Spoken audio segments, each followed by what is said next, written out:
ይህንን ቪዲዮ እስከ መጨረሻው ሳታዳምጡ በጭራሽ ብር ለመላክ እንዳትሞክሩ፣ በኋላ እንዳትጸጸቱ። እስከ መጨረሻው ድረስ አድምጣችሁ ወስኑ።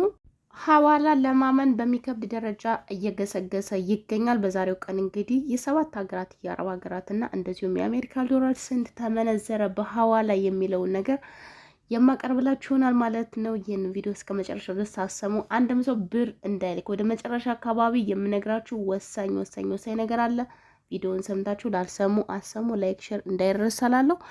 ሰላም ሰላም፣ እንዴት ናችሁ የሀገሬ ልጆች? እኔ ያለው እግዚአብሔር ይመስገን። ሰሞኑን እንግዲህ ሳምንት ሁለት ሳምንት በደረጃ ተጠፋፍተናል ማለት ነው። ከዚህ በኋላ እንግዲህ በአዳዲስ መረጃዎች እካሰታለሁ። ዛሬ ይዤላችሁ የመጣሁት የሰባት ሀገራት የአረብ ሀገራት የምንዛሬ ዋጋና እንደዚሁም የአሜሪካ ዶላር ስንት ተመነዘረ የሚለውን በአጠቃላይ የስምንት ሀገራትን የሐዋላ ምንዛሬ ይዤ ወደ እናንተ መጥቻለሁ። ይሄንን ምንዛሬ ይዤ የመጣሁበት ትልቅ አላማና ትልቅ ምክንያት አለ ማለት ነው። ብዙዎች እንግዲህ ለምን አላወቅንም ይህንን አውቀም ቢሆን ኖሮ እያሉ እየተጸጸቱ ይገኛሉ። ምንድነው የተፈጠረው? በዝርዝር እነግራችሁናል። በመጀመሪያ ግን የምንዛሬውን ዋጋ እነግራችኋለሁ ማለት ነው። በዛሬው ቀን እንግዲህ አንድ የዱባይ ድርሃም 50 ብር ከ20 ሳንቲም ነው በጥቁር ገበያ የዋለው ማለት ነው። ሆኖም ግን 50 ብር ከ50 ሳንቲም የላከች ልጅ አለች። አንድ የሳውዲ ሪያል በዛሬው ቀን በጥቁር ገበያ 48 ብር ከ40 ሳንቲም ሲመነዘሩ ውሏል ማለት ነው። ሌላው ደግሞ የኩዌት ዲናር ነው። አንድ የኩዌት ዲናር በዛሬው ቀን 612 ብር ከ12 ሳንቲም ሲዘረዘሩ ውሏል ማለት ነው። ሌላው የአሜሪካ ዶላር ነው። የአሜሪካ ዶላር 183 ብር ከ10 ሳንቲም ሲዘረዘሩ ውሏል። ሌላው የባህሬን ዲናር ነው ማለት ነው። የባህሬን ዲናር በዛሬው ቀን 508 ብር ከ20 ሳንቲም ሲዘረዘሩ ውሏል።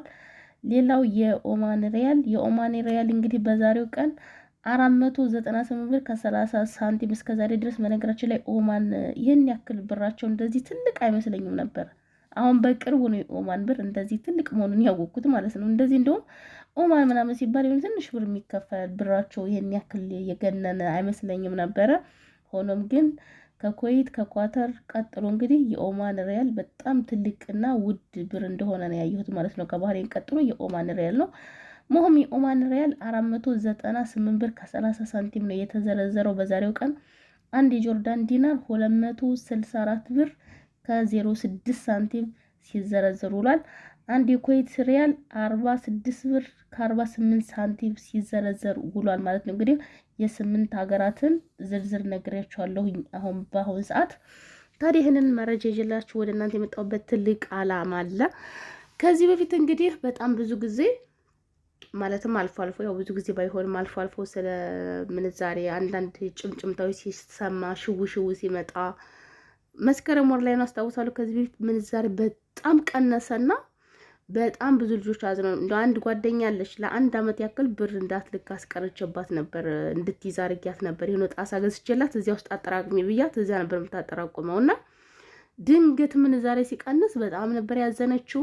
እኔ ራሱ እንዴት ብዬ ላረጋጋት በጣም ተጨንቄ ምናምን ነበር። እንደሚጨምር ነገሮች እንደሚስተካከሉ አውቃለሁ፣ ግን እሷ ምን ብዬ ላስተካከላት፣ ምን ብዬ ላጽናናት በጣም ከብዶኝ ነበር። ለምን ይሄን ያደረኩበት ምክንያት ምንድነው? እንግዲህ ከ8 አመት በላይ ብር እየላከች ባንክ ነው የምታስቀምጠው ኢትዮጵያ ውስጥ ማለት ነው። ኢትዮጵያ ውስጥ እንግዲህ ባንክ ስታስቀምጡት ገንዘባችሁ ምንም ትርጉም የለውም፣ እየሞተ ነው እንጂ ለውጥ አያመጣምና በጣም ሁሌ የምናደደው። ስለዚህ ጣሳውን ገዝተሽ እዚያ ውስጥ ጣሳው ይቀመጥ ብዬ በስንት ጭቅጭቅ ነው ይሄን ነገር ያደረኩት። ሆኖም ግን ድንገት ምንዛሬ ቅንስ ሲያደርግ ሁሉም ሰው ነው የደነገጠው። ምክንያቱም እዚህ ጋር ለፍታችሁ ምንዛሬ ደግሞ እዚህ ቅንስ ብሎ ኢትዮጵያ ሲሄድ ደግሞ ኑሮ በጣም እየተወደደ እየጨመረ ሁሉም ነገር ደግሞ በአንድ ጣራ ነክቶ ነበረ። ያው ነዳጅ ምንም ተጨመረ በሚባል ምክንያትና እንዴት ብዬ እንደማረጋጋት ግራ ገብቶ ነበረ። ሆኖም ግን ሁሉም ተጨንቆ ስለነበረ መጥቼም ብያችኋለሁ፣ ምንዛሬ ይስተካከላል፣ እንዳትጨነቁ፣ ሁሉም ነገር መልካም ይሆናልና ተረጋጉ፣ ብራችሁን ያዙ ብዬ ነበር በወቅቱ። ምንም ሳይቆይ ታዲያ ተመልሶ እንደገና 50 ገባ። በዚያም አልቆይም ተመልሶ እንደዚሁ ቀነሰ። ያው እዚህ ሀገር እንግዲህ በተለያዩ ሀገራት ላይ ትንሽ ግጭ ስለነበር በዚያ ምክንያት ታስታውሳላችሁ በጣም ቀንሶ ነበረ። በድጋሚ መጥቼ ታዲያ ብራችሁን ያዙ ብያችሁ ነበር ሁላችሁንም። በጣም ብዙ ልጆች አሁን ላይ ተጸጽተዋል። በ48 ምናምን እንደውም በቃ ከዚህ በላይ ይቀንስብናል እያሉ በ48 በ47 በ46 ራሱ የላከሽ ልጅ አለች። በ46 አትላኪ ያልኳት በ46 ያለ ምክንያት እናንተ ብራችሁን እንዳትልኩ ብያቸዋለሁ። ከዚህ ቤት መጥቻ አሁንም በቅርብ ጊዜ እዚህ ሀገራት ላይ እንግዲህ ከ3 ወር ምናምን በፊት ትንሽ ጥሩ አልነበረም። በየሁሉም ሀገር ካሜራ የተለያዩ ሀገራት ታውቃላችሁ። በዚያን ጊዜ ብር በጣም ቀንሶ ነበረ። የትኛውም ሀገር በረራም ንግድ ምንም ስላልነበረ እንዳትልኩ ብያችሁ እናንተንም አስጠንቀቂያችሁ ነበረ። በጣም ብዙዎች እንግዲህ ጭምር በ46 በ47 ገና ይቀንሳል፣ ከዚህ በላይ መቀነሱ አይቀርም፣ ከቀን ወደ ቀን እየቀነሰ ነው የሚሄደው እየተባለ ለምን 50 ነበር ከ50 48 49 እያለ ወደ 47 እየወረደ መጣና ሁሉም ደነገጡ። በቃ ከዚህ በላይ ገና ሳይወርድብን ገና 40 እስከ 30 መውረዱ የማይቀር ነው፣ ከዚህ በኋላማ አይስተካከልም እያሉ ሲልኩ፣ እኔ ግን ታው አትላኩ፣ ሁሉም ነገር ይስተካከለ በነበረበት አይቆይም። ምን ተባለ ደግሞ ከአንድ በኩል ባንክም እየጨመረ ነው፣ ስለዚህ ሐዋላን ከዚህ በኋላ የሚሰማው የለም ምናምን ተባለ። ምን ጊዜም ቢሆን ሐዋላ ይኖራል ብዬ ነው ማስበው፣ እንዲሁ ሳስበው ማለት ነው። ስለዚህ ይህንን አስመልክቼ እናንተ ጋርም እንግዲህ ጓደኞቼ የተናገርኩት ቃል አለ። ያው እንግዲህ ከዚህ በፊት የሰራሁት ቪዲዮ ስላለ ነው ይሄን እመላችሁ። ብራችሁን እንዳትልኩ፣ ብራችሁን ያዙ። አገራችን ላይ ኑሮ እየተወደደ ነው የሚሄደው። አገራችሁ ላይ ብራችሁን ልካችሁት ራሱ ዶላርም ይሁን ሪያልም ይሁን ድርሃምም ይሁን ጥቅም የለውም ካልሰራችሁበት።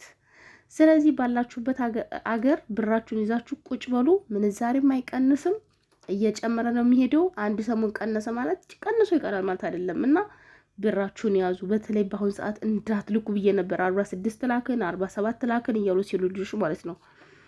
ታዲያ አሁን እንግዲህ ዛሬ ይኸውላችሁ ምንዛሬ የት እንደደረሰ 50 ብር ከ50 ሳንቲም ዛሬ የላከሽ ልጅ አለች በዛሬዋ ቀን ማለት ነው። ኦሬዲ ጉግል ላይ ግን ሐዋላ ላይ 50 ብር ከ20 ሳንቲም ነው የሚለው። ለምን አንዳንድ ሰዎች አንዳንድ ነጋዴዎች እንግዲህ ገንዘብ አሁን ላይ ቀደም ብለው እየያዙ ነው ያሉት። ገና ምንዛሬ አሁን እንግዲህ ከመስከረም በኋላም ይጨምራል እየተባለ ነው እየተወራ ያለው ማለት ነው። አሁን እንደሚወራው ነገር ከሆነ ለምን አንዳንድ ብዙ ነገሮች አሉ እዚህ ጋር በግሃድም አልነግራችሁ ነገር። ስለዚህ አሁን ሁላችሁም እስከ መጨረሻው አድምጡኝ። የምነግራችሁ ነገር ያልኳችሁ ዋናውን ነገር ልንገራችሁ። አንደኛ ነገር ሁላችሁም ብትሆኑ አገራችሁ ላይ ምንም እየሰራችሁበት ካልሆነ ገንዘቡ ልካችሁ የሚቀመጥ ከሆነ ባንክ ባትልኩ በጣም ቆንጆ ነው። ባትልኩ በጣም ቆንጆ ነው። ምክንያቱም ከመስከረም በኋላ ሞር ኑሮ አሁን በጣም ይጨምራል እየተባለ ነው ያለው። ኑሮ ላውራላችሁ ስለ ኑሮ ብዙ ማቴሪያሎችም ምኑም በቃ ሁሉም ነገር ይጨምራል ተብሎ እየተጠበቀ ነው ያለው። በዚህን ጊዜ እንግዲህ ኑሮውም ሲጨምር ነገሮቹም ሲጨምሩ እናንተ ብራችሁ ልካችሁ ያስቀመጣችሁት ብር ምንም አይሰራም። ይሄ ማለት ትርጉም አንዳንዶቻችሁ አይገባችሁም። ምንድነው የማይሰራው? ነው እኮ ባንክ ውስጥ 1 ሚሊዮን አለኝ ምናምን። ለምሳሌ አሁን በዛሬው አመት የ1 ሚሊዮን የሚሰራልሽ ዋጋ ይሄው የሚቀጥለው አመት አይሰራም። ምንም ብሩ እየወደቀ ነው የሚሄደው። ገባችሁ? እንዴት ብዬ ንገራችሁ? አሁን እንጀራ ድሮ ስንት ነበር? ዛሬ ስንት ነው? ብር ዝም ብላችሁ በሸክም ይዛችሁ መሄድ ነው እንጂ ትርጉም እየሰራ አይደለም። ነገር ግን እጃችሁ ላይ ቁጭ ብታረጉት አሁን ለምሳሌ ባለፈው በ46 የላክሽውን ብር ቁጭ አድርገሽ አሁን በ50 ብር ብትልኪ ትርፉ የትና የት ነው? እኛ ብዙዎቻችን ደሃ ስንሆን ማለት ነው የገንዘብ ንንቃልና አንድ ብሎ ብር ሳንቲሞችን ሀብታሞች ግን ሳንቲምን አጠራቅመው ትልልቅ ሀብታም የሆኑ ትልልቅ ድርጅት የሚያንቀሳቀሱት ከሳንቲም ተነስተው ነው። እና ምልላችሁ ነው ፕሊስ አሁንም አስተውሉ። ምንም ነገር የማታረጉበትን ብር አትላኩ ኢትዮጵያ ውስጥ ማለት ትችሉ። ወርቅ ግዙበት፣ ካልሆነ ግን ጥሬውን ገንዘቡን ራሱ ማስቀመጥ ትልቅ ነገር ነው። ይህንን ቪዲዮ ለሁሉም እንዲደርስ ከፈለጋችሁ ግን ላይክ ማድረጋችሁን በጭራሽ እንዳረሱ። ለቤቱ አዲስ የሆናችሁ ቤተሰብ ሆኑ። በድጋሚ በአዳዲስና በጠቃሚ ቪዲዮዎች እስከምንገናኝ ሰላማችሁ ይብዛልኝ። ቻው።